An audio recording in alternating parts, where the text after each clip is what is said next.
तो hello guys, welcome back to my channel. So guys, आज हम देखने वाले हैं कुछ और previous year question carbon and its compound chapter के। सो देखते हैं कि क्या क्वेश्चन है। क्वेश्चन फर्स्ट है, a carbon compound P on heating with excess concentrated sulphuric acid forms another compound Q। ठीक है, तो इतना देखते हैं पहले। ये एक रिएक्टेंट है और रिएक्टेंट कैसा है? कोई एक कार्बन का कंपाउंड है। सो यहाँ पर हमारे पास रिएक्टेंट है P। ठीक है, इसकी हम हीटिंग करवा रहे हैं। हीटिंग किसके साथ करवा रहे हैं? कंसंट्रेटेड सल्फ्यूरिक एसिड हम ऐड करेंगे पहले, इसके बाद हम इसे हीट करेंगे। ठीक है, and on heating it forms another compound Q। सो जब हमने इसको हीट किया तो यहाँ पर एक कंपाउंड Q फॉर्म होता है, which on addition of hydrogen. ठीक है, सो यहाँ पर Q जो है, which on addition of hydrogen in the presence of nickel catalyst. So जो ये क्यू बना है हमारे पास, ये फर्दर किसके साथ रिएक्ट करेगा? क्या ऐड कर रहे हैं हम यहाँ पर? H2। सो H2 ऐड कर रहे हैं, और किसकी प्रेजेंस में ये रिएक्शन हो रही है? कौन से कैटालिस्ट के? यहाँ हमने ऐड किया है निकल का कैटालिस्ट। ठीक है, सो फर्स्ट रिएक्शन में हमारे पास था कि एक रिएक्टेंट है P, वो रिएक्ट कर रहा है कंसंट्रेटेड सल्फ्यूरिक एसिड के साथ, और हीट कर रहे हैं हम इसे, एक कंपाउंड Q फॉर्म हुआ। अब ये जो Q है, इस Q में हम ऐड कर रहे हैं H2, हाइड्रोजन ऐड कर रहे हैं इन द प्रेजेंस ऑफ निकल कैटालिस्ट। ठीक है, it forms a saturated compound R।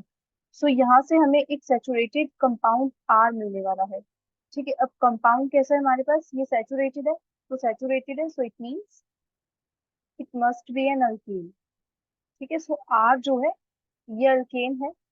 ठीक है, हमें बोला हुआ है कि ये सैचुरेटेड कंपाउंड है, सैचुरेटेड कार्बन कंपाउंड। नेक्स्ट हमसे बोल रहे हैं one molecule of R. So R का एक molecule on combustion. So R का एक मॉलिक्यूल, हमने वन मॉलिक्यूल लिया है आर का। ठीक है, इसका क्या करवा रहे हैं हम? कंबशन। सो कंबशन करवाने के बाद it forms two molecules of CO2, carbon dioxide. So यहाँ से टू मॉलिक्यूल्स ये फॉर्म कर रहा है CO2 के, and three molecules of water, three molecules of water. और हमें बताना है इस क्वेश्चन में, identify P, Q and R and right chemical reactions for the equations involve. जितनी भी हमारे यहाँ पे रिएक्शंस होने वाली हैं, उन सबकी हमें रिएक्शंस बतानी है। ठीक है, जितनी भी केमिकल इक्वेशंस यहाँ पर हैं, वो सब हमें यहाँ पे बतानी है। सो इससे पहले हमें क्या देखना होगा कि ये PQR है क्या। ठीक है, जो PQR कंपाउंड्स है तीनों, ये क्या फॉर्म हो रहे हैं या कौन सा रिएक्टेंट है P। ठीक है, तो रिएक्शन, अगर हम फर्स्ट रिएक्शन को देखें कि ये रिएक्शन कौन सी हो सकती है। सो देखो, अगर किसी रिएक्शन में हम हीटिंग करवा रहे हैं और वहां पर हमने एसिड ऐड कर रखा है, ठीक है, और एसिड आपका जनरली सल्फ्यूरिक एसिड ही होता है। ठीक है, अगर आपका सल्फ्यूरिक एसिड ऐड है और हीटिंग हो रही है, तो इस रिएक्शन को हम क्या नेम देंगे? Elimination reaction. So elimination reaction में हम जनरली यही एसिड यूज करते हैं, कंसंट्रेटेड सल्फ्यूरिक एसिड। ठीक है, और अलोंग विथ हीटिंग। सो ये हो गई हमारी फर्स्ट रिएक्शन, कौन सी है? Elimination reaction. और एलिमिनेशन रिएक्शन में भी यहाँ पर आप कह सकते हो कि क्या होने वाला है? डिहाइड्रेशन। डिहाइड्रेशन होगा, और डिहाइड्रेशन मीन्स कि एक वाटर मॉलिक्यूल जो है इस रिएक्शन से बाहर जाएगा। ठीक, सो नेक्स्ट रिएक्शन में अगर आप देखो, अब देखो, हमें ये नहीं गिवन कि ये जो P है ना, कार्बन कंपाउंड, यहाँ पर कितने कार्बन आइटम्स प्रेजेंट हैं। ठीक है, सो हमें ये नहीं पता बिल्कुल भी, बस हमें ये पता है कि इस फर्स्ट रिएक्शन में डिहाइड्रेशन रिएक्शन होने वाली है, और डिहाइड्रेशन रिएक्शन कैसी है? एक एलिमिनेशन रिएक्शन है। नेक्स्ट रिएक्शन को अगर आप देखो, यहाँ पर हमने डिस्कस किया था पहले वाली वीडियो में भी कि ये जो निकल होता है, ये बेसिकली क्या है? जो निकल है ये क्या है? केटालिस्ट है, मेटल केटालिस्ट है। और ये मेटल केटालिस्ट है, और ये आप कह सकते हो कि जो रिएक्शन की स्पीड है उसको इंक्रीज करता करता है। और ये क्या है H2। अब ये H2 क्या करेगा, ये H2 जो Q होगा यहाँ पर ऐड हो जाएगा, एडिशन रिएक्शन देगा। सो ये हो गई हमारे पास एडिशन रिएक्शन, ये एडिशन रिएक्शन हो गई। फॉर एग्जाम्पल अगर आपके पास कोई सिंपलेस्ट, लेट से कि आपके पास कुछ इस टाइप से है, इथाइन है सिंपलेस्ट, आपके पास कोई अल्कीन है। सो ये H2 निकल क्या करता है, इसका रिडक्शन कर देगा, इसका रिडक्शन कर देगा। जैसे ये डबल बॉन्ड यहाँ से जाएगा, यहाँ पर HH आ जाएगा। इस टाइप से आप H2 ऐड कर रहे हो यहाँ पर। ठीक है, आपने क्या किया, सिंपल एक डबल बॉन्ड थी, इसको रिमूव किया और इन दोनों कार्बन पर एक एक हाइड्रोजन एटम लगा दिया। सो ये आपकी कैसी रिएक्शन है, बिकॉज यहाँ पर आप देख सकते हो जो H2 है वो ऐड हो रहा है, और H2 कौन सी रिएक्शन में ऐड होता है, रिडक्शन रिएक्शन में। सो रिडक्शन रिएक्शन में जो H2 है वो ऐड होता है। सो ये एडिशन ऑफ H2, ठीक है, इज रिडक्शन। नेक्स्ट स्टेप अगर आप देखो नेक्स्ट रिएक्शन में, और यस, यहाँ पर भी हमें ना कोई क्लू नहीं गिवन कि ये जो Q है और ये जो R है ये क्या है, एग्जैक्ट कंपाउंड की कितने, यहाँ पर कितने नंबर ऑफ कार्बन एटम्स हैं जो प्रेजेंट हैं Q में या R में। बस ये पता है हमें कि जो R है यहाँ से अल्केन फॉर्म होने वाला है। ठीक है, अब देखो अगर R अल्केन फॉर्म होने वाला है, तो ये Q क्या हो सकता है हमारे पास, अल्कीन हो सकता है। अब अल्काइन क्यों नहीं हो सकता, सो अल्काइन इसलिए नहीं हो सकता, देखो ये जो हमें फर्स्ट स्टेप में एलिमिनेशन रिएक्शन है ना, तो डिहाइड्रेशन में क्या होता है, फॉर एग्जांपल अगर आपके पास इस टाइप से, या सिंपल अगर हम लें CH3 CH2 CH2OH, इस टाइप से अगर आपके पास कोई रिएक्टेंट है, ठीक है, तो एलिमिनेशन रिएक्शन कैसे हो रही होगी, एलिमिनेशन रिएक्शन ऐसे होती है, ये वाटर जो है यहाँ से एक वाटर मॉलिक्यूल आप निकाल दो, और यहाँ क्या फॉर्म होने वाला है आपके पास प्रोडक्ट CH3CH, और ये इस टाइप से, तो आपने एक वाटर मॉलिक्यूल को यहाँ से रिमूव करवा दिया और यहाँ पर एक डबल बॉन्ड आ गया, इस टाइप से होती है।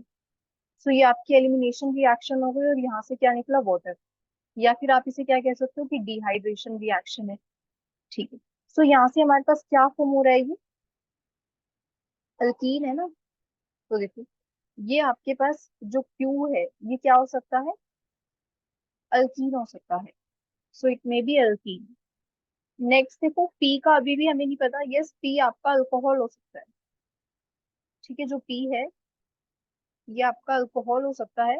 देखो यहाँ पर आप देख सकते हो, ये डिहाइड्रेशन रिएक्शन जो हो रही है बेसिकली कैसे हो रही है, बिकॉज यहाँ पे OH प्रेजेंट है ना और H। सो यहाँ से एक वाटर मॉलिक्यूल बाहर जा रहा है इस रिएक्शन से। सो इट मीन्स कि जो कंपाउंड पी है वो एक अल्कोहल है। कौन सा अल्कोहल है, कितने कार्बन एटम्स हैं ये नहीं पता।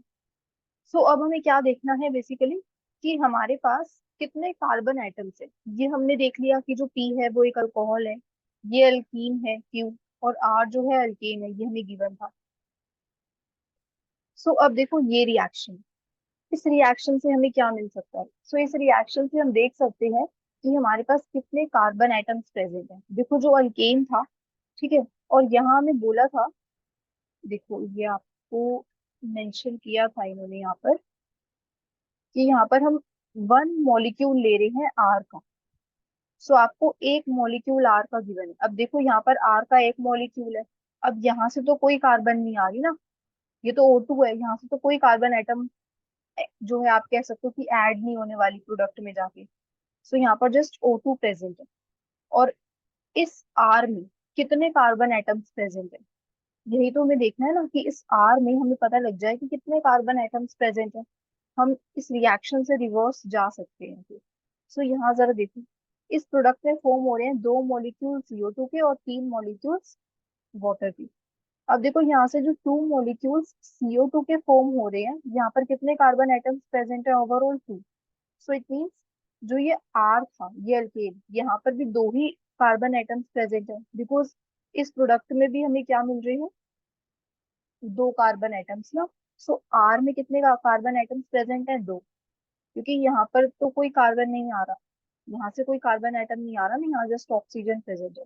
सो यहाँ से 2 कार्बन एटम्स प्रेजेंट है।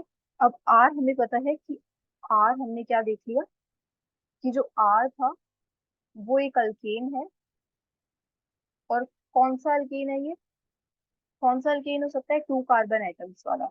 सो 2 कार्बन एटम्स वाला अल्कीन अगर आप देखो, सो इथेन हो सकता है, CH3 CH3, यही पॉसिबल है। सो ये हो गया आपके पास थीन।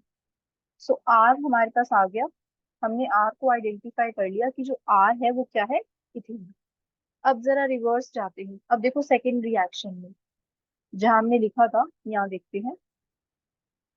सेकेंड रिएक्शन में हमने देखा था कि रिडक्शन हो रहा था क्यू का H2 निकल कैटलिस्ट की प्रेजेंस में, और यहाँ हमें मिल रहा था आर। अब आर हमने आइडेंटिफाई कर लिया, ये है इथेन।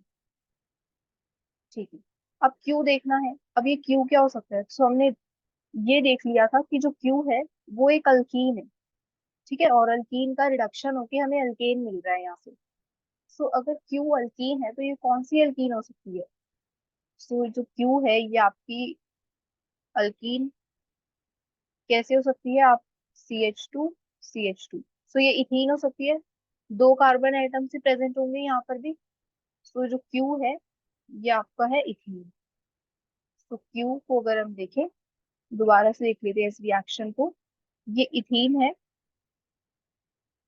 यहाँ पर हम H2 निकल ऐड कर रहे हैं, और क्या फॉर्म हो रहा है बेसिकली? अब देखो ये जो डबल बॉन्ड है, ये डबल बॉन्ड हट जाएगा, और यहाँ क्या फॉर्म होने वाला है? CH2 CH2, और इस टाइप से आप H शो कर सकते हो। सो 2 हाइड्रोजन आइटम्स थे, सो ये हमने इस टाइप से शो कर दिया, H और H। सो आपके पास ये क्या बन गया? ये इथेन बन गया ना, आर। सो ये इथेन बन गया हमारे पास आर। ठीक है। अब क्यू क्या हो गया ये? सो क्यू हमारे पास है इथीन। सो क्यू हो गया इथीन, आर हो गया इथीन। अब पी देखना है हमें। अब पी क्या हो सकता है? सो पी हमने देखा है कि ये डिहाइड्रेशन रिएक्शन है, और डिहाइड्रेशन रिएक्शन है तो पी जो है ये क्या है? एक अल्कोहल है। सो अगर आप पी की रिएक्शन देखो, पी रिएक्ट कर रहा है किसके साथ? कंसंट्रेटेड सल्फ्यूरिक एसिड के साथ। हीटिंग हम यहाँ पर करवा रहे हैं, और यहाँ से हमें मिल रहा था क्यू। सो क्यू भी हमारे पास आ चुका है। क्यू है इथीन, CH2 CH2। सो ये क्यू हो गया। अब पी हमें देखना है। सो ये देखो, ये पी क्या हो सकता है? सो पी अल्कोहल है। अभी कौन सा अल्कोहल हो सकता है? सो देखो, ये आपके पास हो सकता है CH3CH2OH, इथाइल अल्कोहल, या इथेनॉल आप कह सकते हो। ठीक है, सो ये इथेनॉल है। अब ये इथेनॉल कैसे है? देखो यहाँ से कैसे फॉर्म होने वाला है।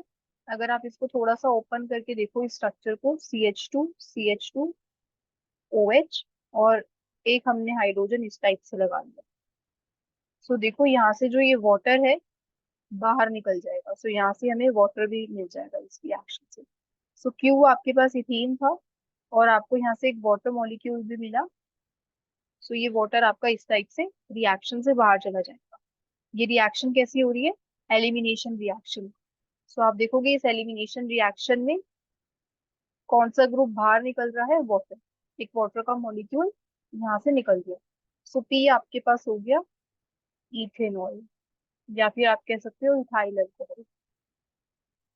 सो पी हमारे पास इथेनॉल है। सो एक बार देख लेते हैं, पी हमारे पास आया इथेनॉल, और क्यू है हमारे पास इथीन,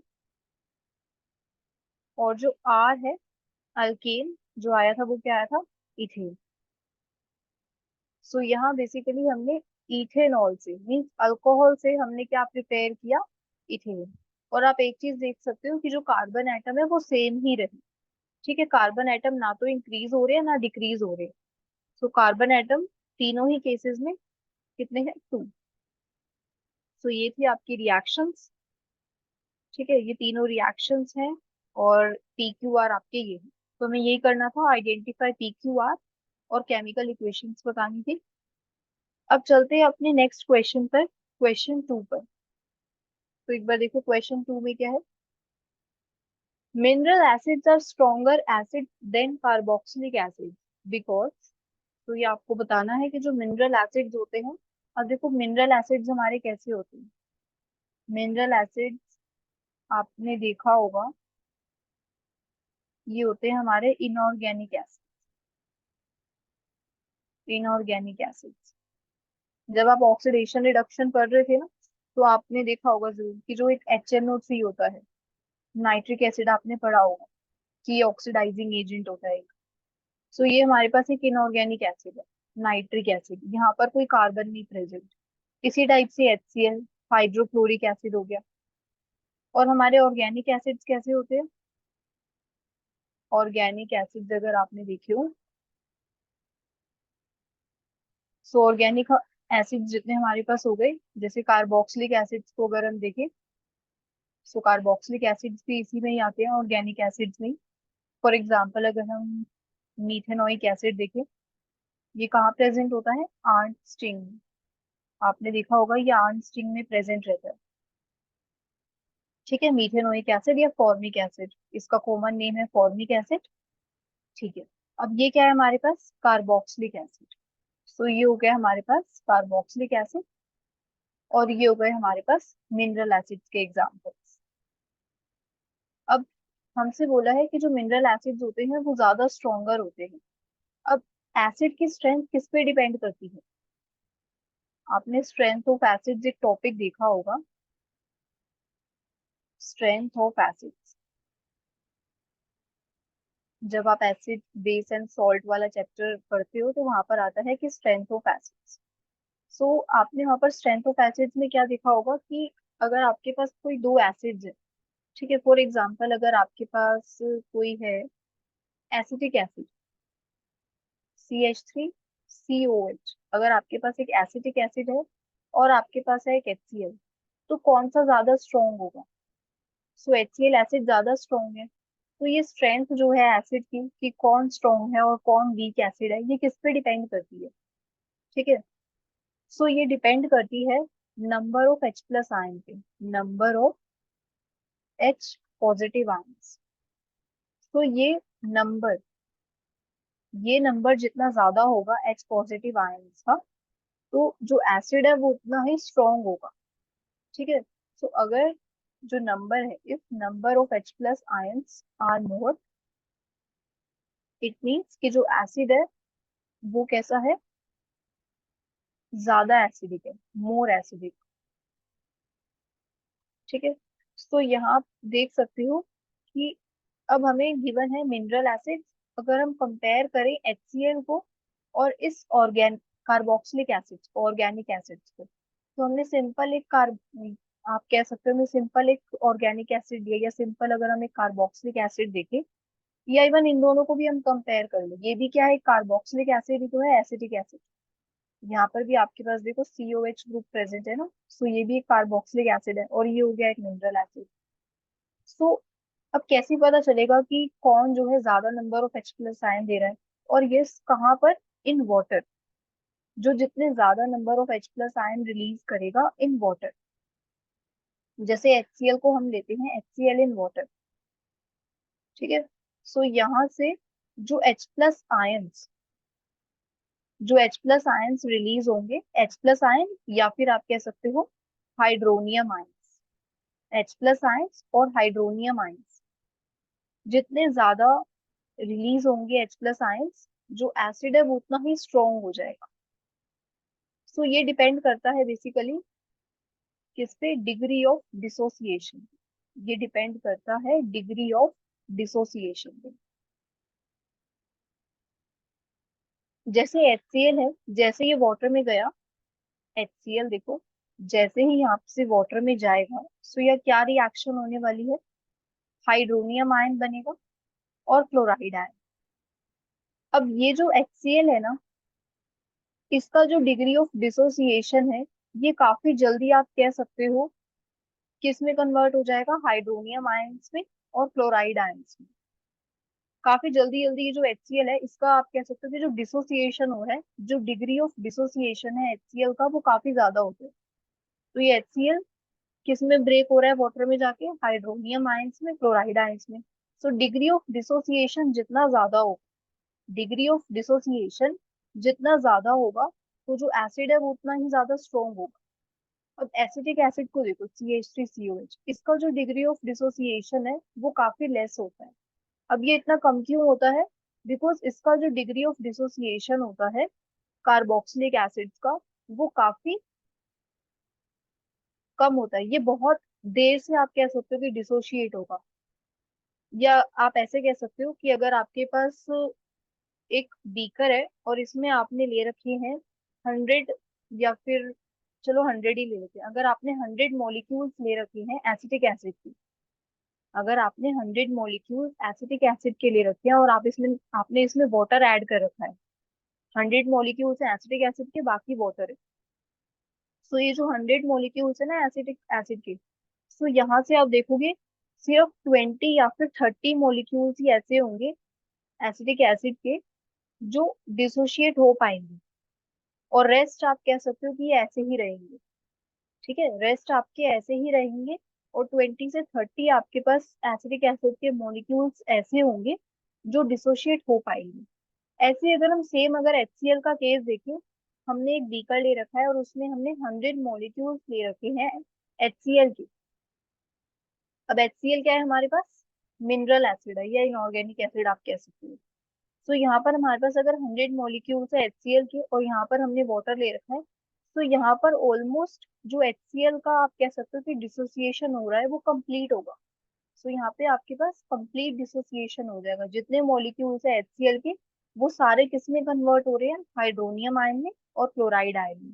तो यहाँ से जो नंबर होगा हाइड्रोनियम आयन का HCl से जो आ रहा है वो काफी हाई है ना। सो काफी हाई होने की वजह से जो एसिड्स होते हैं, मिनरल एसिड्स, वो काफी स्ट्रॉन्ग होते हैं। सो स्ट्रेंथ ऑफ एसिड्स किस पे डिपेंड करती है? डिग्री ऑफ डिसोसिएशन पे। तो जिस एसिड का डिग्री ऑफ डिसोसिएशन जितना ज्यादा होगा, वहां से उतने ज्यादा नंबर ऑफ H+ आयंस आएंगे। ठीक है, और जो एसिड है वो उतना ही स्ट्रॉन्ग हो जाएगा। सो एसिटिक एसिड का भी हमने देखा जो डिग्री ऑफ डिसोसिएशन होता है वो काफी कम होता है। सो इस वजह से ये जो एसिड्स हैं ये उतने अच्छे नहीं होते। ठीक है, आप कह सकते हो कि ये वीक वीक एसिड्स होते हैं as compare to mineral acid. तो फर्स्ट आपसे देखो क्या दिया आपको ऑप्शन में कि mineral acids are completely ionised. So yes, अभी हमने देखा कि अगर आपके पास 100 मॉलिक्यूल्स प्रेजेंट है HCl के, तो इनका कंप्लीट डिसोसिएशन हो रहा है। ठीक है, सो ये कम्प्लीटली आयनाइज्ड हो जाते हैं। सो ये ऑप्शन आपका करेक्ट है। नेक्स्ट देखो, carboxylic acids are completely ionised. So नहीं, कम्प्लीटली नहीं होते। Mineral acids are partially ionized. So ये भी गलत है। अभी हमने देखा ना कि कम्प्लीटली आयनाइज्ड हो जाते हैं। नेक्स्ट है carboxylic acids are partially ionized. So ये स्टेटमेंट भी करेक्ट है। सो फर्स्ट और फोर्थ स्टेटमेंट आपकी करेक्ट है। कार्बोक्सिलिक एसिड का जो डिसोसिएशन अभी हमने देखा वो कैसा हो रहा है? डिसोसिएशन इसका काफी कम हो रहा है। सो अगर इसका डिसोसिएशन काफी कम हो रहा है, सो ये पार्शियली आयनाइज्ड वाली कैटेगरी में आएंगे। ठीक है, कंप्लीटली आयनाइज्ड की कैटेगरी में नहीं आएंगे। तो फर्स्ट और फोर्थ ऑप्शन आपका करेक्ट है। So that's all guys for today. Thank you so much for watching.